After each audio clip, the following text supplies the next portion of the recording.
Hello everybody and welcome to Clydebridge Station, and we've got a modelling idea video for you today. And as you can see, I'm not in the house doing it, I'm actually at the location.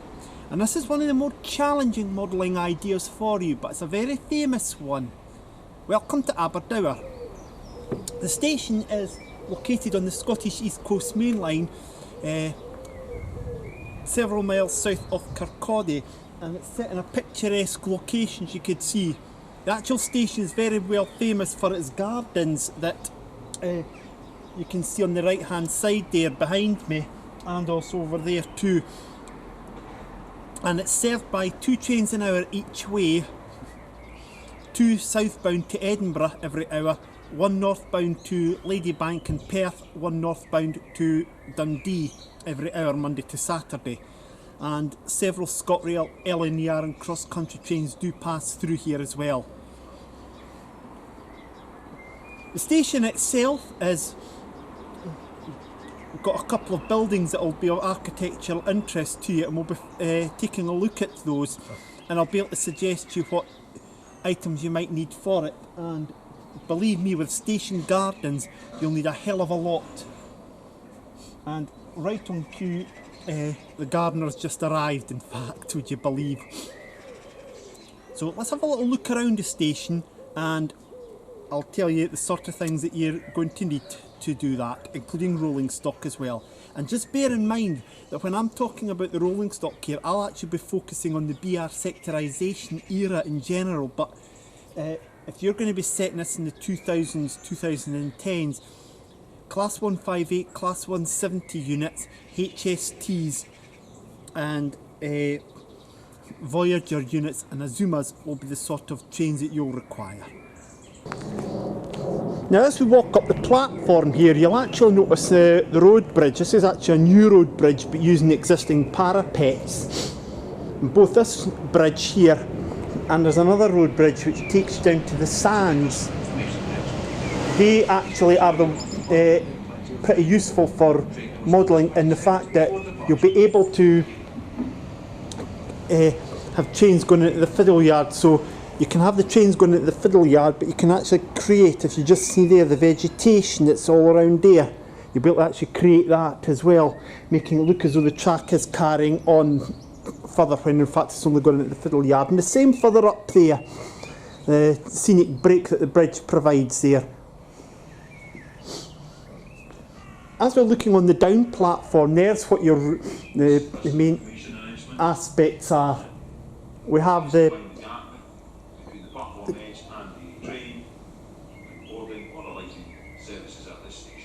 yes, there we go. That's something that you'll see in the other video that I've done from here, which is showing the trains arriving and departing and passing through here. But we've got here the actual gardens there, which companies like Scale Model Scenery will make plants and brickwork for you. And then we've got this here, and this is the main shelter for the down platform. Notice that there's no doors on it, but notice that there are hanging baskets and information posters. Information posters are readily available from a variety of companies, and because it's so competitive, prices are keen. Notice also that the bench inside the shelter is painted in a purple colour. In BR sectorisation days that would have actually been in a white colour. But it's a very sandstone building that you'll be able to create from there. If I just go further along as well, I'm standing here on the up platform, by the way. The station has got 3 entrances, 2 on the up platform, 3 if you count the booking office, which is only manned part-time, and 1 here on the down platform. That's the main road up there. Those barriers that you see there, the ones that Scale Model Scenery make for streets would be just ideal for that. Again, in BR sectorisation days, they would have actually been painted silver or grey or white.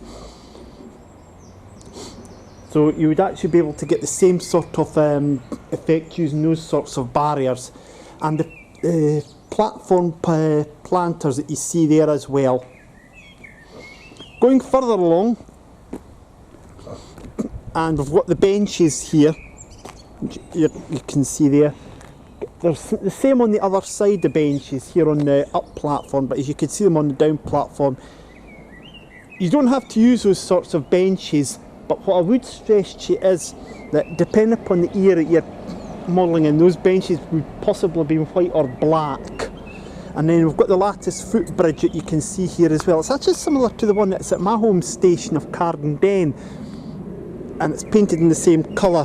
Again, back in BR days that would have been a different colour altogether. Station signs and name boards and lampposts are all readily available from a variety of companies. And the grit bins, I know Scale Model Scenery make them, so you'll be able to find them pretty easily. One thing I would stress to you is that there are no passenger luggage trolleys at this station. All passenger luggage trolleys will be kept at main stations like Kirkcaldy, so you won't find any here. We'll go over to the other side now briefly, and I'll film from there and show you what there is.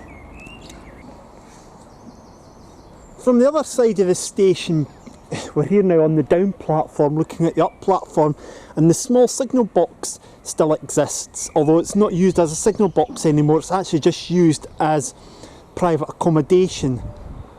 But signal boxes are readily available from a variety of manufacturers, and of course the car park here used to be the goods yard.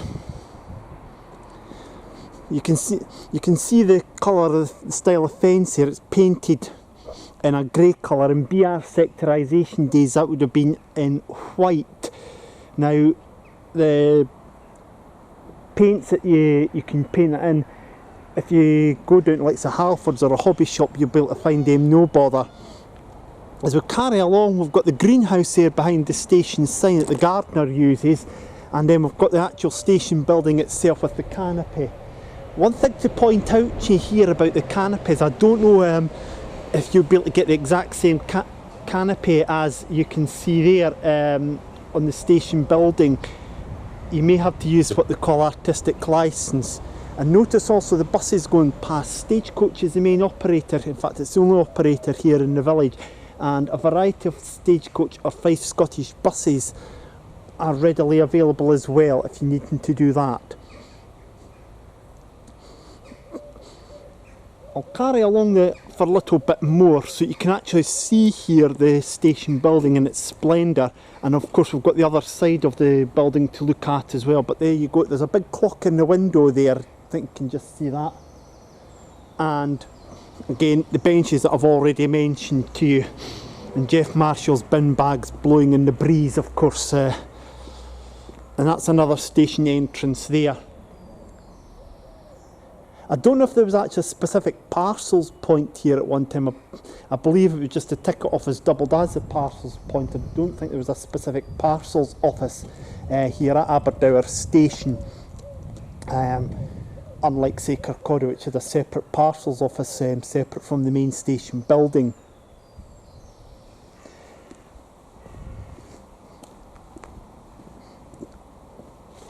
Notice also the concrete bollards that you see there. Again, Scale Model Scenery make those sorts of bollards, and you'll be able to purchase them. The car park itself, I won't be able to show you the full idea of the car park, but I'll give you a quick look at it and the front of the station building. There we go. We've even got an interpretation of Thomas the Tank Engine there, but this is the main car park here at the station. You can actually see there, it goes for quite a considerable distance.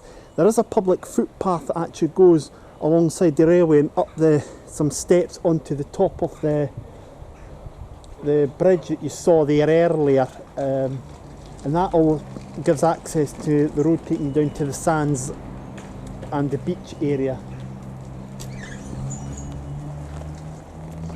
Just turning our attention out to the station building here. I'll try and get back as far as I can. But there we go, so we've got the Heritage Centre there, and then the main part of the building there, and that's the toilets in there. We'll just get that back there. There we go. By the way, Google Street View is a good idea to use to get a layout of the layout of the roads around here.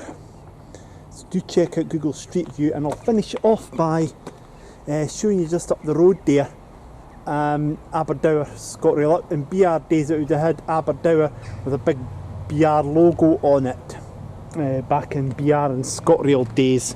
So that's just up there visible. Brief overview of the station. If you're actually looking to model this in the BR sectorisation era, then you'll need probably class 27s and class 47s hauling a rake of 4 Mark 1 and or Mark 2 coaches in blue and grey livery for the Edinburgh to Dundee stoppers.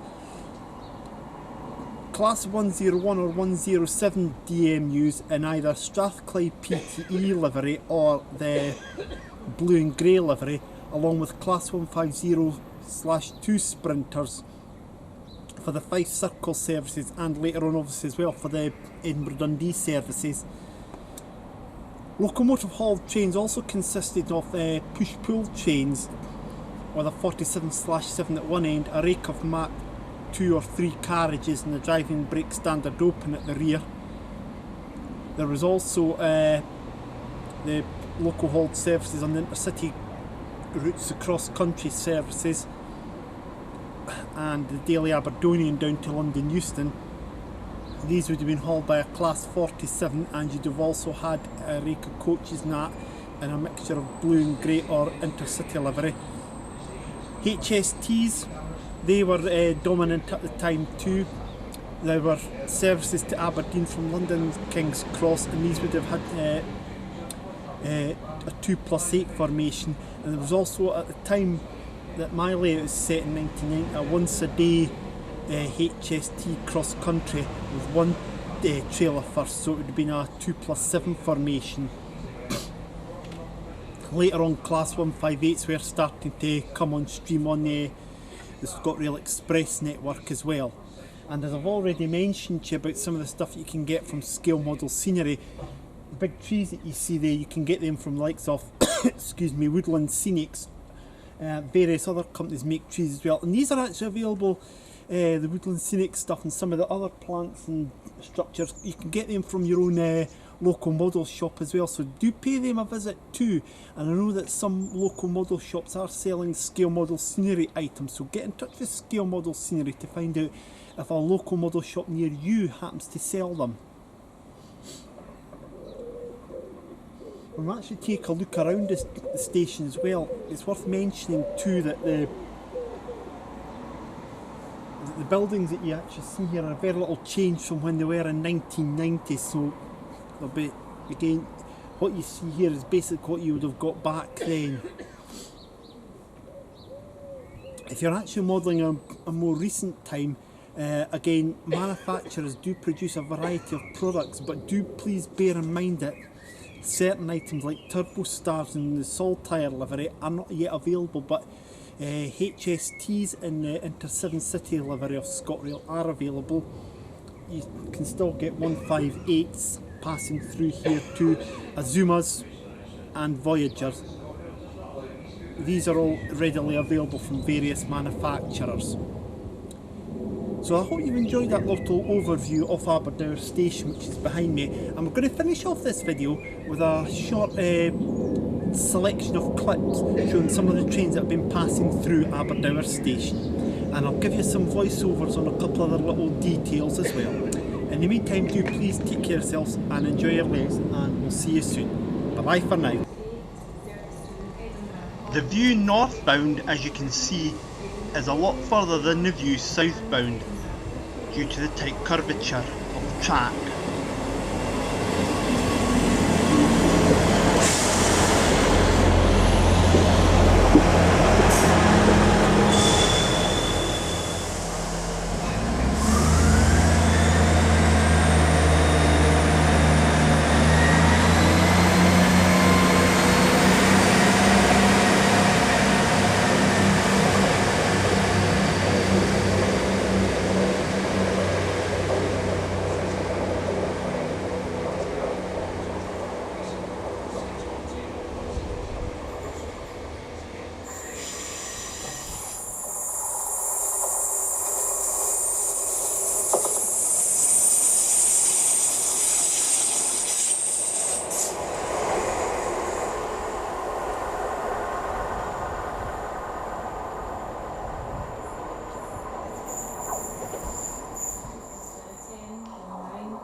The tight curvature of the track can be seen to its full advantage here, and if you are ever filming at Aberdour, be warned.